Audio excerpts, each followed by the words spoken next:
Afternoon, everyone. We continue to vaccinate a lot of Ohioans across the state at over 1,300 locations. Cleveland State, the Wolstein Center, we are now up to about 46,000 people that have been vaccinated just in that one location. This afternoon, we're opening up appointments for our final segment of the first dose vaccines at the Wolstein Center. The third week of first dose vaccines at the Wolstein Center will begin March 31st and will end April 5th. Following that segment, we will begin giving second doses starting Tuesday, April 6th. So the first 3 weeks were first doses, then week 4, 5, and 6 will be the second doses for the people who were there first, second, and third week. So there'll be no first doses given weeks 4, 5, and 6. So Ohioans can visit gettheshot.coronavirus.ohio.gov. That's gettheshot.coronavirus.ohio.gov, or they can call the COVID-19 call center at 1-833-4ASK-ODH. That's 1-833-4ASK-ODH to schedule appointments. Again, for people who can't use, don't want to use computer, they can go and make these calls. Let me now turn to the announcement about other mass vaccination sites that we have planned throughout the state. We've talked about these before, but we're now getting closer in time. We will have 11 stationary sites, and I'll read those locations in a moment. We'll also have 4 mobile clinics. All of this is open to anyone in the state, 16 years of age and older. Locations will be primarily, again, depending on supply, but primarily, we believe, offering Johnson & Johnson vaccines. That's the one shot. In some cases, they may offer Pfizer or Moderna. And again, this depends on what supplies come into the state. Assuming the vaccine arrives on time next week, this all will start on Wednesday. And again, everyone needs to watch their local media, and we'll keep everybody informed, make sure everybody knows the exact date that this will start and also specifics about the location. But let me just go through some of these locations. These sites will be the following: NYSA Columbus in Lima. They will be allocated at least the first week, 2,500 doses. Lucas County Rec Center will have 5,000 doses a week. Dayton-Montgomery County Convention Center will have 5,000 doses a week. The Celeste Center, State Fairgrounds in Columbus, 5,000 doses a week. Summit County Fairgrounds will have 5,000 doses a week. The site of the former Dillard's at the Southern Park Mall in Mahoning County will have 2,500 doses a week. Cintas Center in Cincinnati will have 5,000 doses a week. The Wilmington Air Park, again, not far off the interstate, will have 5,000 doses a week. And again, we believe these are all going to start Wednesday, assuming that we get the vaccine. In addition to those, we have 3 more. Adena Medical Education Center in Ross County will have 2,500 doses a week. Wayne Street Medical Campus in Marietta will have 1,500 doses a week. Colony Square Mall in Muskingum County will have 1,500 doses a week. Again, this is scheduled to start on Wednesday. And all of these are in addition to our 1,300 other sites that we will continue to put vaccine through. The 4 mobile clinics, I'm going to talk about 2 of them. Ohio Northern University's mobile clinic will start next week also, and Ohio University's mobile clinic is scheduled to start the week of April 5th. There'll be 2 other mobile clinics, one based in Jefferson County, one based in Richland County, and they'll be traveling to surrounding communities to help with vaccinations there. And again, the local media will have this information as we get a little closer in time. Just as an example, though, on the chart you see here, this is our mobile unit 1 slide. Dates. This is Ohio University's mobile clinic will travel between Lawrence County and Meigs counties on Tuesdays. Every other Wednesday it will be in Vinton County. On alternating Thursday, it will be in Washington County. And on select Saturdays, it will either be in Morgan or Perry counties. So again, people will have to look at the newspaper and see this online, and we'll have more information as we get closer. The Ohio Northern Mobile Clinic will alternate between Wyandotte and Marion counties on Tuesday. It will be in Union County on Wednesdays. It will alternate between Logan and Crawford counties on Thursdays, and it will be in Hardin County on Friday.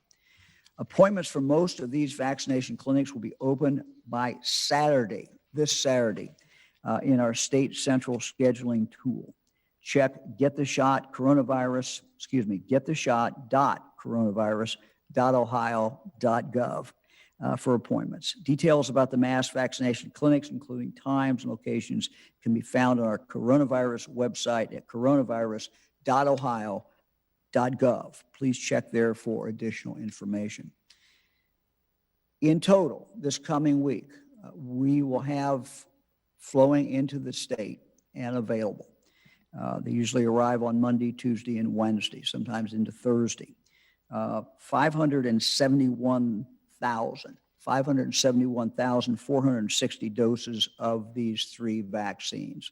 That is the number for next week. This is by far the highest amount that we have received. So if you've had trouble in the past getting it, we just ask you, this is an opportunity. 571,000 over that doses available this coming week. Number includes the state's allocation, the number large retail pharmacies are receiving directly through the federal government, what we have available at the Wolstein Center, and these mass vaccination clinics. I think it's great news for everyone, and we're very happy about this.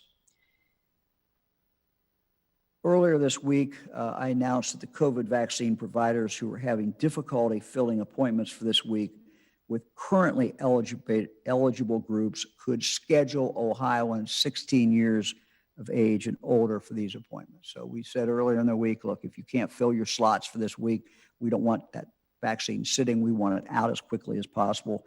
And so what you've seen is some, I think about half of the health departments have opened up, at least a number of them have, and some other places have as well. So to support these providers, beginning this weekend, we have simplified our portal, our registration process on our gettheshot.coronavirus.ohio.gov website.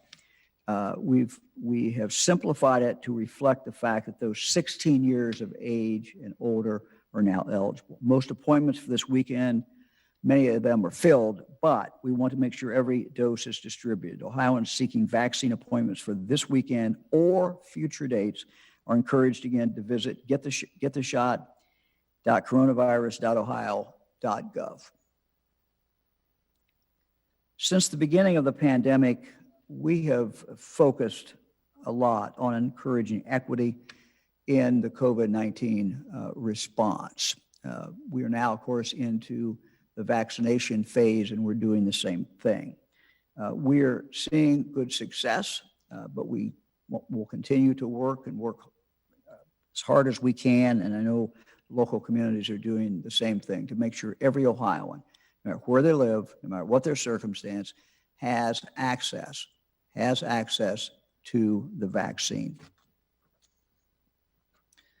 We are seeing clinics, which is what the technical term is used when there's a vaccination site set up. We're seeing clinics put on by the Ohio Department of Aging and the Ohio National Guard, working together in partnership with many local entities, including area agencies on aging, local health departments, health districts, and regional housing authorities. To date, Ohio has hosted 103 of those clinics, bringing vaccine to over 5,000 older Ohioans by this effort. So it's taking it primarily to where they live, senior housing centers. We have many of these future clinics scheduled, and we have a long way to go, but we're going to continue to work through those. And so if individuals have not been able to get out, this makes it very accessible to them and takes it literally right to where they live. We'll go now to Dr. Vanderhoff and talk a little bit, Doctor, if you could, about, we're into the spring break, or we will be shortly, depending on the school, depending on the schedule. And I know we've been receiving some calls and people have been asking for guidance in regard to, should I travel? Where should I travel? What do I do? And wonder if you could just comment on that for us. Yes, thank you very much, Governor. Well, spring is definitely here. And of course, that brings us some warmer temperatures, more sunshine. And I think we're all eager for a break after a long COVID winter. That can really tempt us, though, to lower our guard. Now, there's no doubt we're getting closer to victory every day. As the governor shared, more vaccines are getting into arms. But we have to recognize that we're not at that finish line yet. States all around us are seeing an upswing in cases, and we continue to see more variant activity. Now, the CDC continues to advise that travel can increase our risk of getting or sharing COVID-19. So we're encouraging Ohioans to consider staying home this spring. If, however, you choose to travel, we recommend you first get vaccinated. That when you do travel, you wear a mask whenever you're in public or with people outside your household, that you keep 6 feet away from others as much as possible, and frequently wash your hands. Now, if you haven't been vaccinated, limit your activities outside the home for a couple of weeks after you return, and get tested promptly if you develop any symptoms of COVID-19. We're in the final stretch of this marathon, so let's keep up our masking and distancing, even as more and more of us roll up our sleeves to get vaccinated. Thank you, Governor. So, Doctor, probably what you say is kind of an incentive, I would think, if people have not had the opportunity to get vaccinated or not done that, good opportunity to do that. They still have to be careful. It takes a while for the immunity to fully come up, but traveling, getting the vaccination is certainly a smart thing to do. So thank you very much. I want to talk for a moment about nursing homes and assisted living in regard to vaccinations. We started, as you know, day one. When we could vaccinate people, we went right into the nursing homes. And we've had great success. About 90% of the people who live in the nursing homes have taken the vaccine. Less numbers with employees, but a fairly decent number. And what we want to make sure, though, as we move forward, now that we've gone through these homes 3 times, 3 different visits, we want to make sure that when a new resident comes in, if that person has not been vaccinated, we want to make sure that they get vaccinated. If a new employee is hired and they come in and they have not been vaccinated, we want to make sure they have the opportunity to do that. Or if it's a resident who's been there a while or an employee who's been there a while who thought, hey, gee, I'm going to wait. I don't want to get it. But now has decided now's the time to get it. We want to make sure, no matter what nursing home that is, they have the ability to get that vaccine. So we set up a program that we call the Vaccine Maintenance Program. And it's working well. We're getting vaccines into nursing homes on a regular basis so that they can in turn vaccinate those people in the nursing home who want it and who have not been able to receive it. We have a large number of nursing homes in the state of Ohio. I think over 900. We have over 700 assisted living facilities in the state of Ohio. And most of them have signed up with our program and are getting the vaccine. However, despite repeated efforts, we have some that we just have not heard from.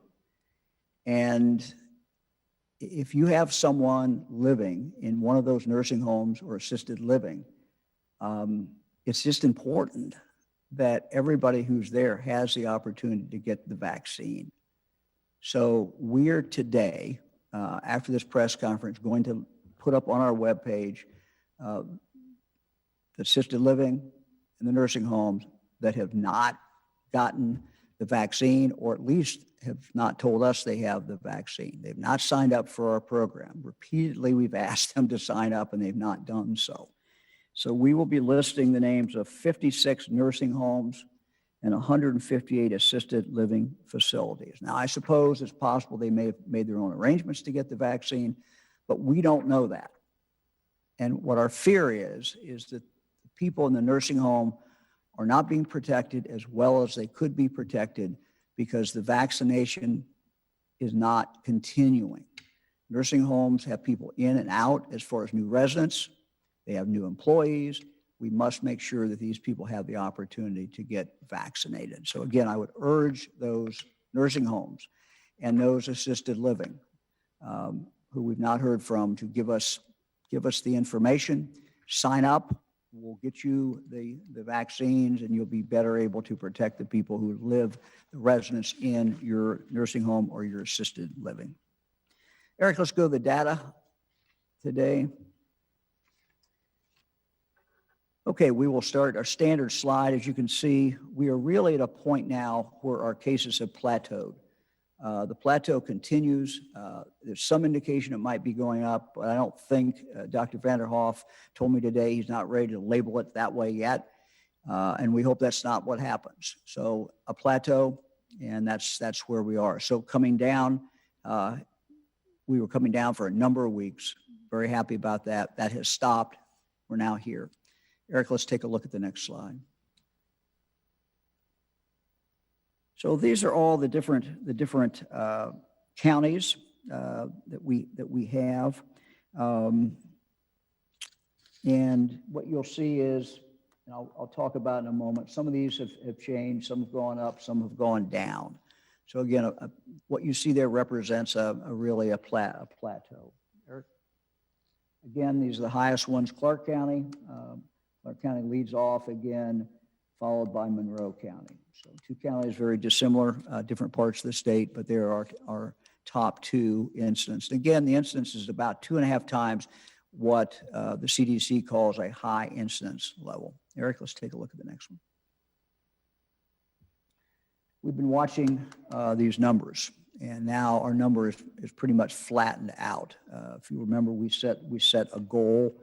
And just as the cases have plateaued out, so this number now has plateaued out. For the past few weeks, I've shown you the statewide case rate per 100,000 population over that 2-week period of time.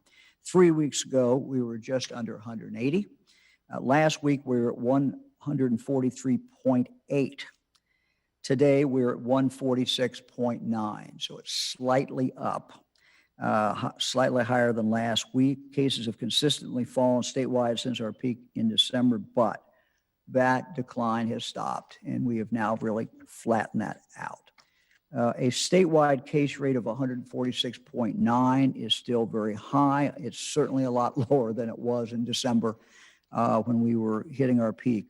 So we just have to continue to work on this. And again, it's the defense wearing the mask, and it's the offense and vaccinate. And we're going to get a lot of people vaccinated this week, and we're going to continue to do everything we can to drive this virus to the ground. Along with the plateaued statewide case rate, we're seeing 52 counties with an increase in their county level cases per 100,000 compared to last week. Eric, we'll take a look at the next slide. Because of this, we saw 5 counties move to a higher level on the advisory system this week. Auglaize County moved from yellow to red. Their cases per 100,000 increased from 48 to 85, pretty big jump. 4 counties moved from yellow to orange because their cases per capita rates increased. That's Meigs, Mercer, Shelby, and Vinton. So they moved from yellow to orange up. Even though there are 5 counties moving up, there are also 8 counties that are dropping. We're down to 55 red counties this week, the lowest number of counties since October 29th.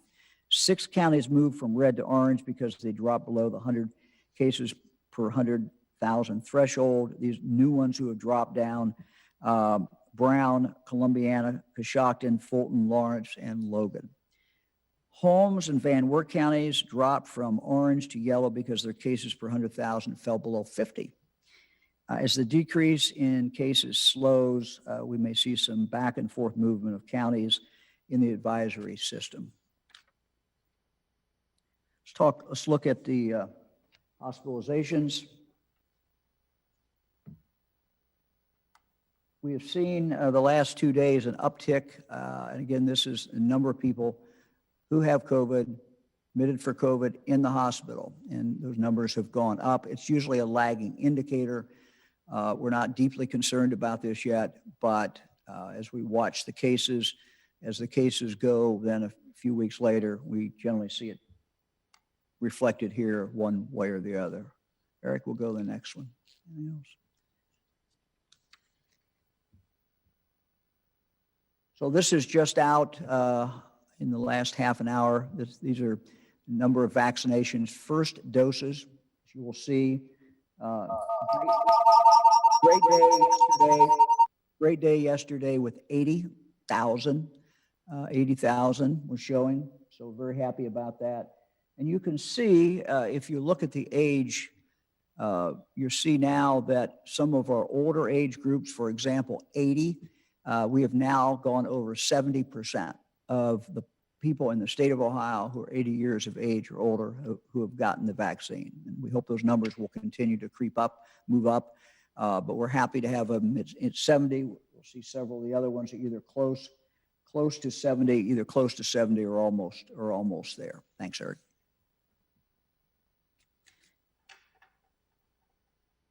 I want to give you a little update on Department of Jobs and Family Services.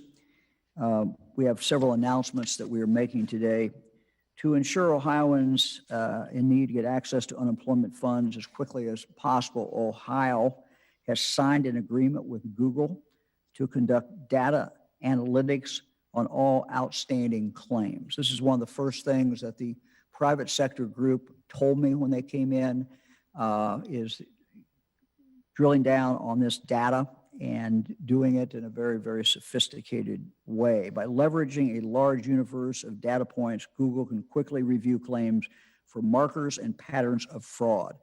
Pulling these likely fraudulent claims, allowing our adjudicators to prioritize and quickly process legitimate outstanding claims is what we can do by pulling these likely fraudulent claims out. So you get them out, and then you're left to prioritize and quickly process what is remaining, which is legitimate claims. Second announcement, I'm announcing that former United States Attorney for the Southern District of Ohio, David DeVillers, will join our P3 team as a law enforcement subject matter expert. He will serve as a liaison between Jobs and Family Services and local law enforcement, state law enforcement, and federal law enforcement. He has a unique background in complex investigations and a background in dealing with matters with international components and connections. So we're very happy to have him on board and to have his ability. We'll now go to Lieutenant Governor. Thanks, Governor. I have an update, a technology update today regarding the Innovate Ohio team and some of the things that it's been working on. As you know, when we created Innovate Ohio, one of the goals was to use technology to improve the way we serve our customers, the people of the state of Ohio. And what COVID brought a sense of urgency to was to have less human interaction where people have to appear in person, and that has health benefits, but it also saves people time and money. And we're going to focus today on the BMV. One of the longstanding goals is for people never to have to stand in line at the BMV and for people to have to actually appear in person less frequently by eliminating the need for that. And we've done a number of things, including allowing you to print your temporary tags online. We've expanded the number of vehicle classes that are eligible for online renewal. Customers purchasing a vehicle from the dealer no longer have to go to the BMV. They can get their initial registration and plate without going to the physical office. And then the new online system allowing for renewals of apportioned vehicles involving interstate commerce. But today's announcement, and then I should also mention the Get In Line Online tool that we're allowing people to reserve their space when they do have to go to the BMV, to do it online, receive a text message, and then they'll be queued up to be the first in line once they get to the physical office. But today we want to focus on the BMV website, which is bmv.ohio.gov. We have a number of improvements here that, thanks to the Innovate Ohio team, the folks at BMV, and the Citizen Interaction Work Group from Innovate Ohio, put together to improve the way we serve our customers. And there are 4 basic features that I want to highlight. I think some of you saw the video here, if you can see that, about what the old system looked like versus the new one. First of all, your authentication. When you check in, we're going to make it easier for you to have to not enter as much data, to queue yourself in so that you know that you're queued into the system. We're improving the search feature, and this is a big deal. It used to be that you would search something on the website, but you actually would have to go outside using the Google search system, and it would give you a lot less thorough of a search about what you were actually looking for on the BMV website. You had to go to the search feature. You had to kind of narrow down what you were looking for.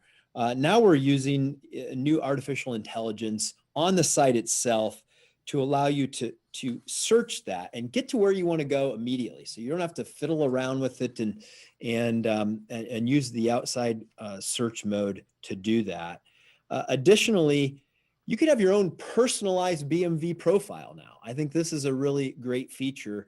You can check out your own driver's license to see whether you're an organ donor, what your driving record is. There are a lot of things that are on the BMV website that are personalized to you. Rather than having to search 10 different pages like you would have had to do it before, now we give you your own personalized profile. And we've made it, the 4th thing, mobile device friendly, so that you can get through this. Additional features allow it to be more ADA compliant. We know that there are a million things that you'd rather be doing than waiting in line at the BMV or trying to figure out the website. And this redesign will make it easier for you to do all of those things. I want to thank the Citizen Interaction Work Group, which is chaired by Alex Tim, who's on the Innovate Ohio board. Alex is the CEO of Root Insurance. They really have made this so much more customer service friendly, which is what we want to do, which is why we created Innovate Ohio. And I encourage you to take it for a spin. There's more coming on this, including online driver's license renewal, ordering replacements of driver's licenses online, electronic vehicle titling, self-service terminals, online driver examinations, at least a written portion of this. All of this is going to enable us to do more of those kinds of things in the near future to improve, to save people time and money. And along that front, Governor, I don't even think you know this yet. And so this is going to be good news to you, that we won an award this week from Government Technology Magazine. The state of Ohio did, Team Ohio's tech team did, for being one of the top 25 doers, dreamers, and drivers of innovation around the country to improve the way state and local government uses technology to improve its services. And Team Ohio won this. The Innovate Ohio team, Irvin Rogers from our state CIO, and everybody who works on these projects were recognized for our work in this area. I want to thank all of them. We also received recognition for our COVID-19 pandemic response for the tech team of keeping people safe and providing better access to health, property, security, livelihood, and prosperity information.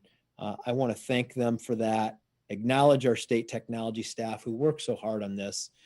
We're not patting ourselves on the back by making you aware of this, but we're not content.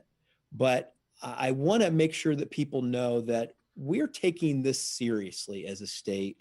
Ohio's tech team is leading what I would call a cultural change in the way that we approach technology. We have people inside state government, people outside state government who are really stepping up to the challenge to use technology to better serve our customers. And this is important because when you're an innovative, creative state, and what our goal is to be the most innovative, creative state in the Midwest, to be a tech-savvy state, that culture changes many ways, changes things in many ways, saving people time and money, being more attractive to business. And I want to thank everybody who were part of putting Ohio on the map as one of the top 25 doers, dreamers, and drivers. And the BMV website upgrade and all we're doing there is just one example of improving the way we serve our customers. So I wanted you to know that, Governor, wanted all of Ohio to know that, and I'll send it back to you. Well, John, that's great news. And thanks to all who made that happen. All on the team took a lot of effort. So that is really, really, really good news.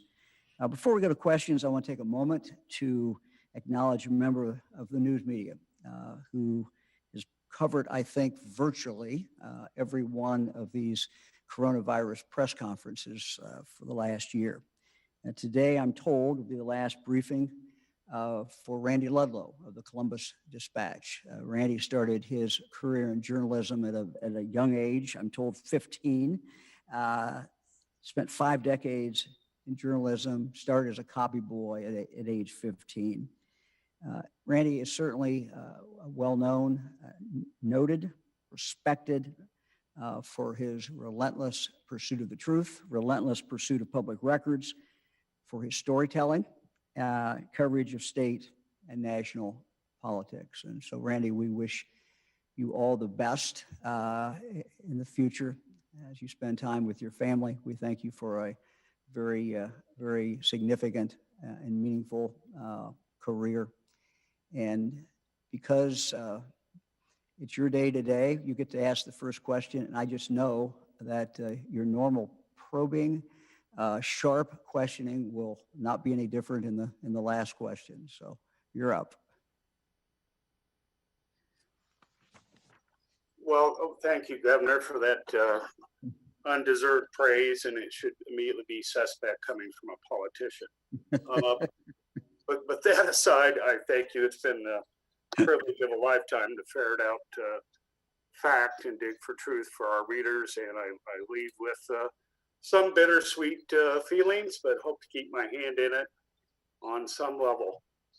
That said, Governor, how we're making progress here. Over a fourth of Ohioans now have at least a first shot. That figure is 63%, age 60 and above. Record number of doses next week. How disappointing is it that we're stalling out on the measure to eventually lift health orders? Well, I think the good news, Randy, is that we're doing well. And we have the ability in the next 89 days, I say 89 days because the bill doesn't go into effect for 89 days. We have the ability to end this. We can drive this virus to the ground, but it's going to take all of us, members of the General Assembly, but everybody in every community, to encourage everyone to get vaccinated. We're going to move pretty quickly from a point where we didn't have enough vaccine until we do have plenty of vaccine. And then the question is, can we reach that herd immunity? Can we get enough people vaccinated? Will enough people be willing to be vaccinated? So all of us, whatever people have thought about the health orders, all of us coming together, we can have a common cause, and that is to get everyone vaccinated that wants to be vaccinated. And I think in that period of time, and I hope before, certainly hope before, but don't know, that we'll be able to get control of this and move on. I've thought that summer will be a good summer, and I still think it will. Just a couple maybe other comments.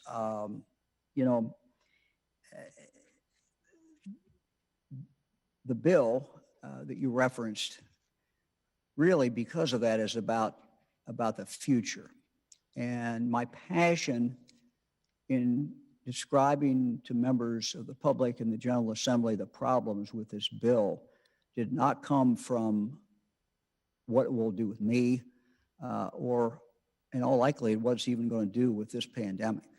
My passion comes from my deep concern and belief that this is not the only crisis we will face. It may be the next one. We don't know when it will be. It may be a national, international crisis like this one. It may be something that impacts a community when someone comes in from an area that has Ebola and they come in and the local health department no longer has the ability to quarantine them.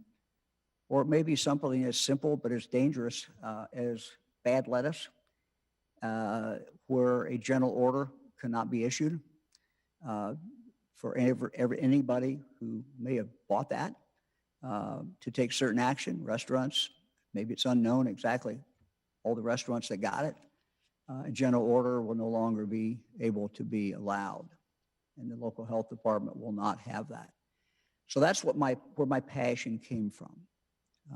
I was happy to see that on the floor yesterday, there's at least one member, a very prominent person who talked about some of the problems with the bill. And quite candidly, I will tell you that in calls that I've made last few days before the vote, there were members who acknowledged to me, told me they were going to vote for the bill, told me they were going to vote to override my veto, but acknowledged that there were real problems connected with the bill. So let's hope that the General Assembly will, understanding that, will take the appropriate action. But I just, I believe that we move on. It's time for us to come together. We all want to see this virus gone. No one wants to see it gone any more than I do. And so let's work together. Let's, the next few weeks, next several months, whatever it's going to take, keep our mask on when we're out with other people, and just really encourage everyone to get vaccinated. I can tell you that I'm going to do everything in my power to make that vaccine available to every single Ohioan. And we're going into places where maybe people don't have the ability to get it. Sometimes they don't have the ability to go out of their house. And we're going to continue that effort. And it's an effort that is, I think, working well now that we have a vaccine, a lot of vaccine. And it's being driven a lot by people at the local level. And that's what's good about this. This is Ohioans helping Ohioans. You go into any vaccination site, Randy, and I know, saw a picture, you got your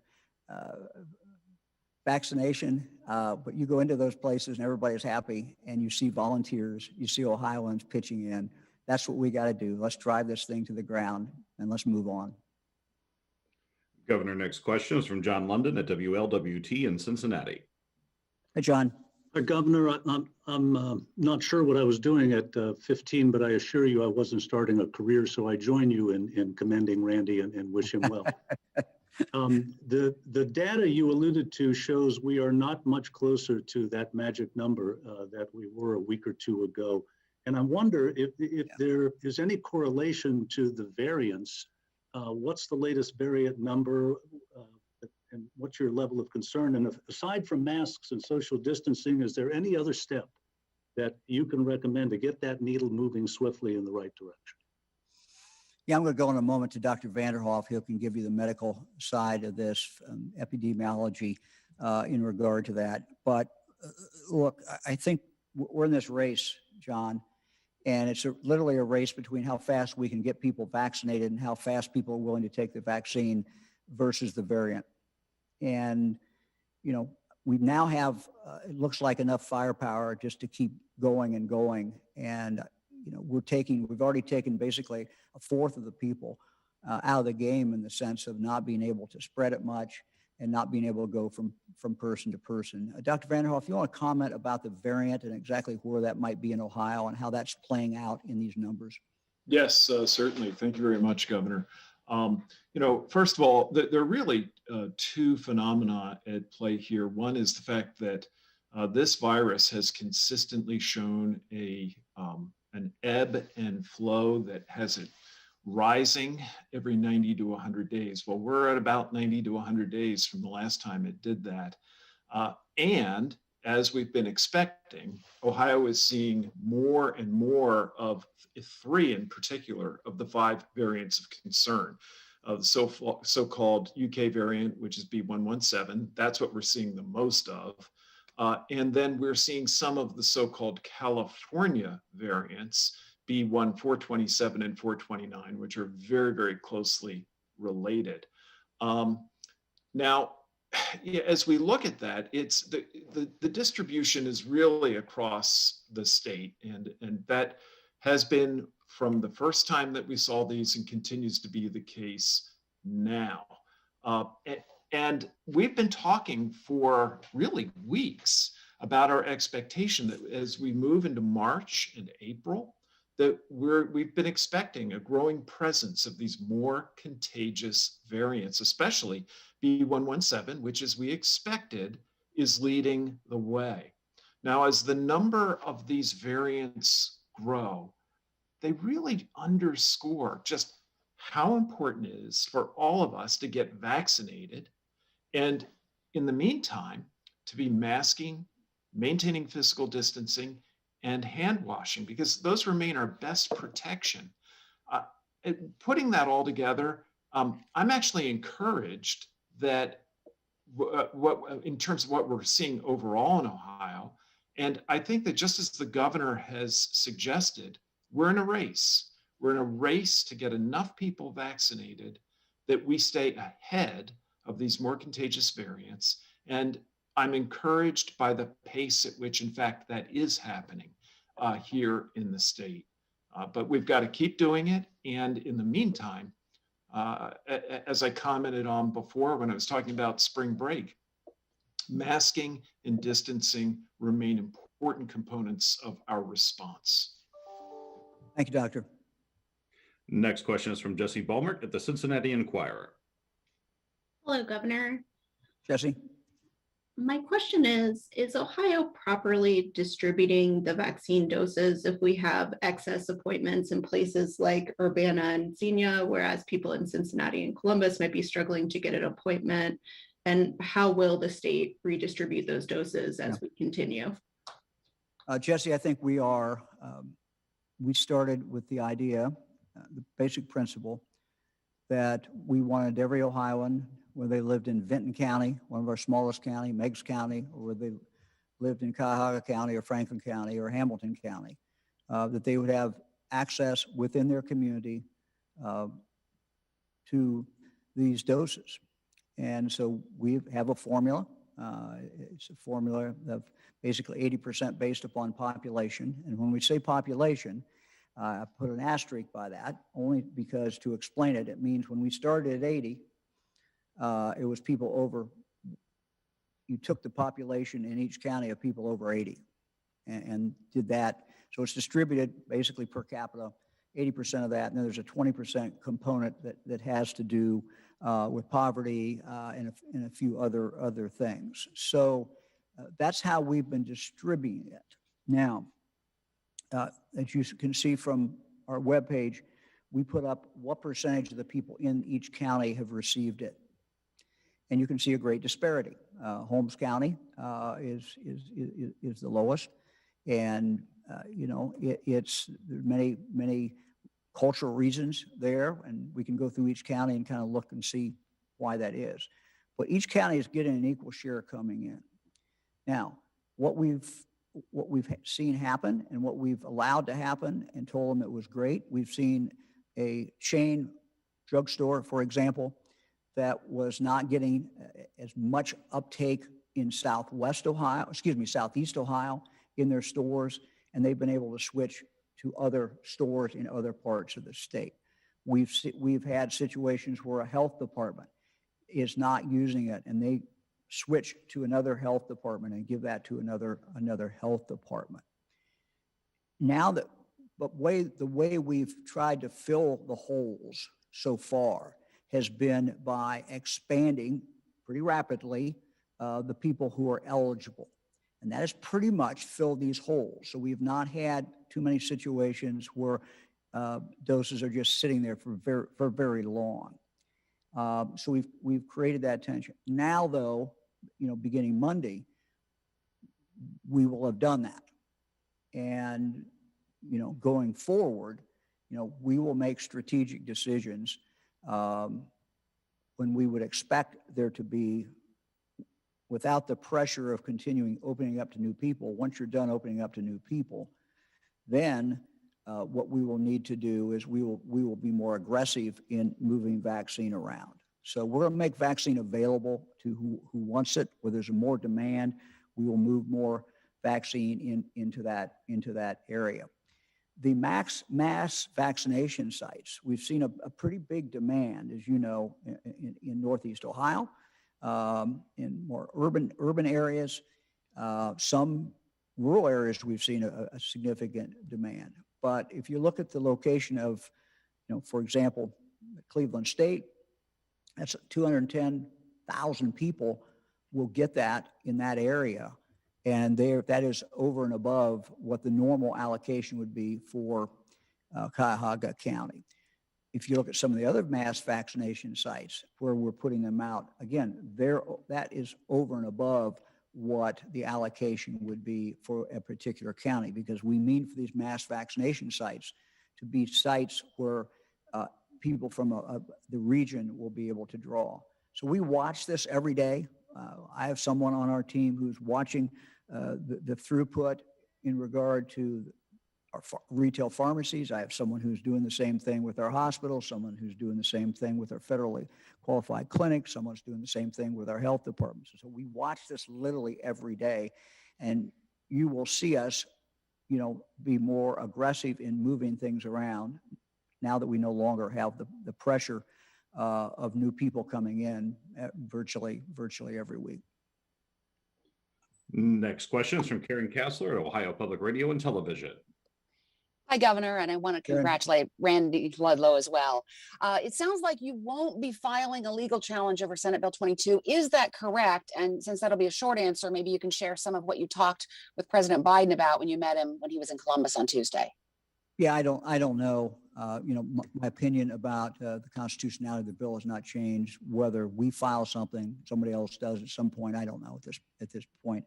I certainly don't quote what a president says to me in private, but I can tell you that in general, we talked about our grandchildren. Fran was there with me, and we exchanged pictures of our new grandchildren, and he's a very proud grandfather, and of course, Fran and I are very proud grandparents as well.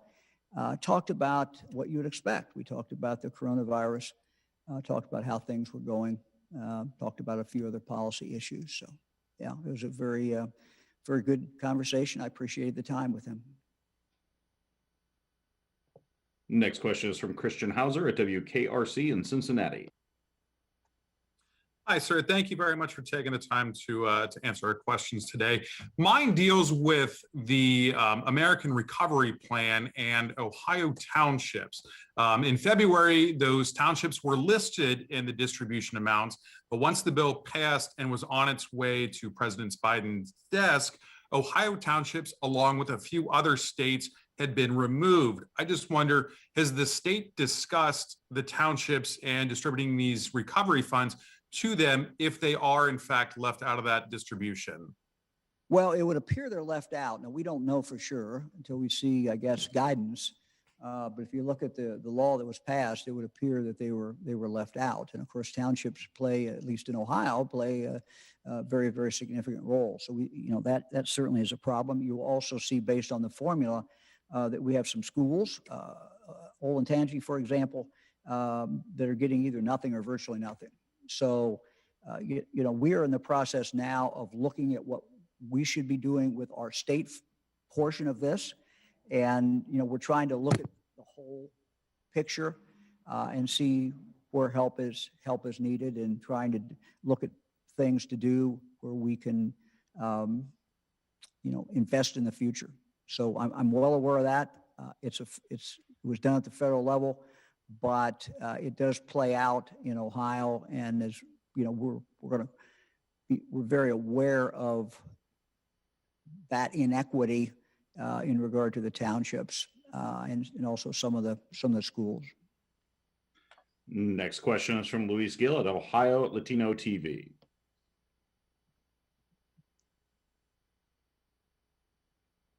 Hello, Governor. How are you? Louis, good to see you again. Thank you, sir. Governor, those numbers, those indicators that you had shown us for the last few days, they're incredible. They had shown a positive path into get rid of the virus. And of course, we had to thank, the offensive style, your team, the first responders, Lieutenant Governor, Dr. Vanderhoef, and especially your wife, but Governor, my question is about the Johnson & Johnson vaccine, 1 shot, 2 shots. Have you been in touch with them to see the shift in production from 2 shots to 1 shot? Because obviously in our minds, it makes efficiency a lot better. Yeah, I can't answer that. Maybe Dr. Vanderhoef can. The efficiency of having a single shot, is very, very important. It obviously means you don't have to come back for that second shot, but it also means that you can go in and you can do mobile clinics easier. And there's also certain other populations that might move around a lot, and it might be more difficult to make sure that they get that second shot. Dr. Vanderhoef, I don't know if you have any thoughts on the question. Yes, Governor, I think you're absolutely right. The advantage that Johnson & Johnson offers is that 1 shot will keep you out of the hospital, out of the morgue, and will give you the protection that I think we're all looking for. So there's a lot that's really very appealing about the Johnson & Johnson shot. One of the other encouraging signs is that now yet one more manufacturer has been announced to come alongside Merck in helping Johnson & Johnson / Janssen Pharmaceuticals in the production of their vaccine. So we're, I think, going to be seeing very substantial and continued increases in the access across the country to this important vaccine. Thank you, Doctor. Next question is from Jeff Reddick at WSYX in Columbus. Hey, Jeff. Hello, Governor, and from ABC6 as well, congratulations and best wishes to Randy Ludlow. Excuse a political question, Governor. Over the past 1.5 years, you've had a gun law reform bill essentially ignored in the legislature, a president of the United States who maybe encouraged a primary against you on Twitter. You now have a primary challenger, at least one, a major Republican Senate candidate. They both denigrate you in public regularly. That texting while driving proposal you had was removed from the transportation budget, and now SB 22 veto overridden. So with all of that, your friends say you came to the governor's office with a vision for the state. Can you still accomplish that vision within this party? Is it still the party for someone like you? Absolutely. Texting and driving is going to get hearings. The speakers told me they're going to take a hard look at that. Didn't want it in the budget. Okay, I get it.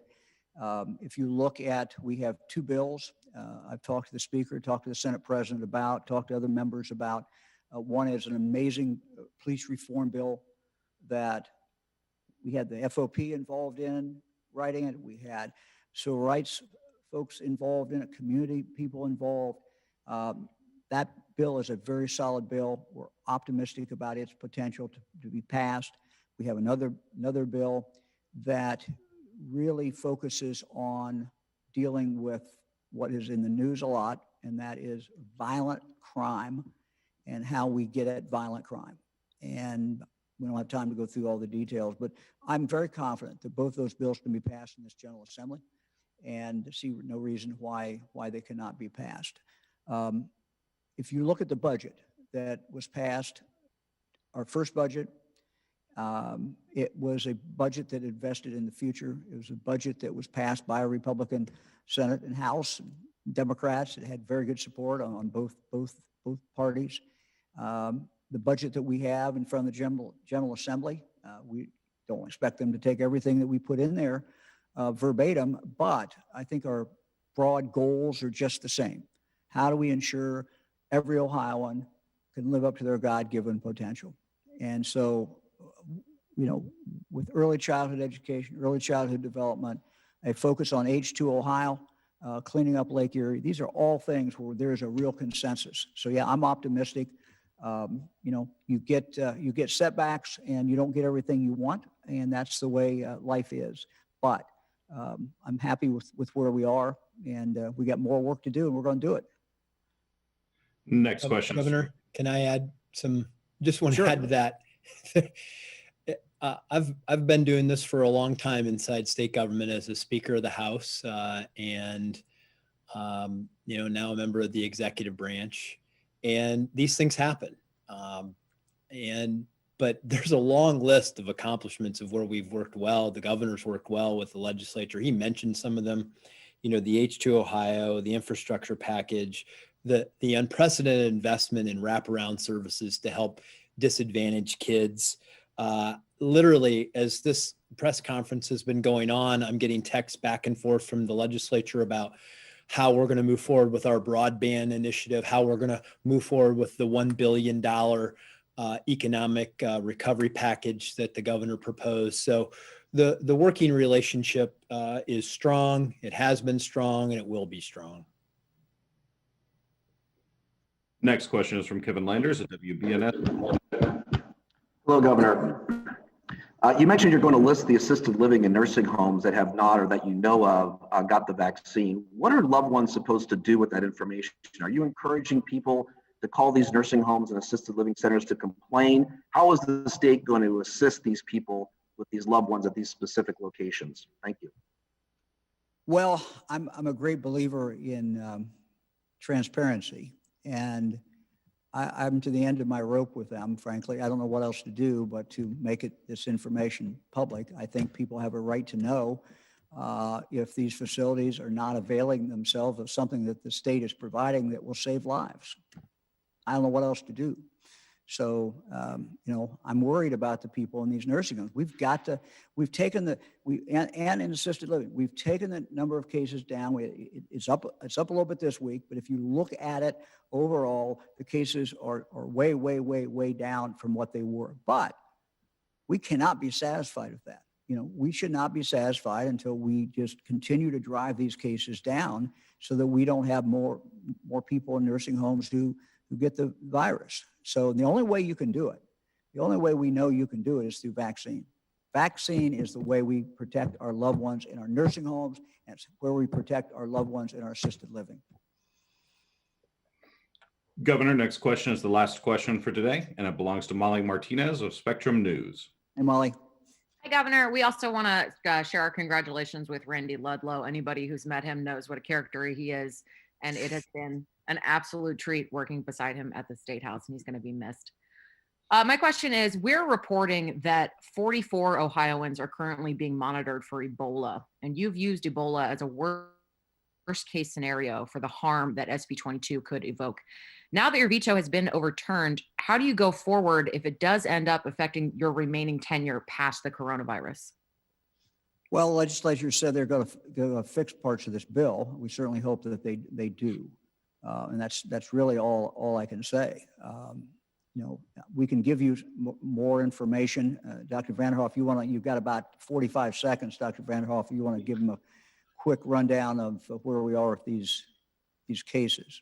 Sure, happy to do so. So the World Health Organization, the CDC, all working very closely with the Ohio Department of Health. And they're monitoring outbreaks in Africa, but in remote areas of those countries. That means that while we are monitoring people here in Ohio, the risk in the United States is very low. But I think you're right. I think it does highlight the fact that we live in a global community and that we have to constantly be vigilant for how that global community impacts us right here in Ohio. Thank you very much. We'll see you all next week. Thanks.